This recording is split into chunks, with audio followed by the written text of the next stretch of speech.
Rumah Sakit Ernaldi Bahar menyiapkan kamar khusus terapi bagi para caleg yang stres karena gagal dalam pemilu. Sebanyak 250 kamar disiapkan mulai dari kelas biasa sampai dengan VIP yang dapat digunakan sesuai dengan pesanan. M. Rusdi Kawilarang, Wakil Direktur Umum dan Keuangan RS Ernaldi Bahar mengatakan, selain menyiapkan kamar, pihaknya juga menyediakan psikiater dan konsultasi bagi pasien yang membutuhkannya. Biasanya pasien yang datang hanya bersifat depresi yang membutuhkan pendampingan. Setelah dilakukan biasanya pasien tersebut sudah diperbolehkan untuk pulang.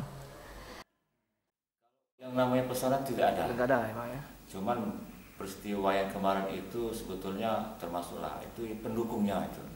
Pendukungnya cuma tidak terlalu lama dia masuk, hanya konsultasi dan setelah itu pulang. Biasanya perawatan apa yang kita dampingi untuk pasien ini, Pak? Perawatan secara khusus. Iya. Ya, seperti apa?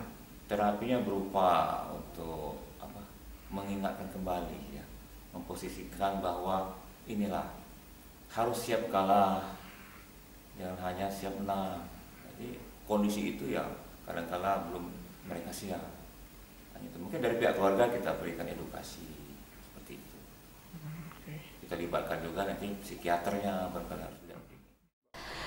Pihak Rumah Sakit Ernaldi Bahar menegaskan tidak ada pelayanan khusus untuk pasien yang berobat. Semuanya sama diberlakukan dengan pasien umum lainnya, serta sesuai dengan standar yang diberlakukan. Tim Liputan, Sriwijaya TV.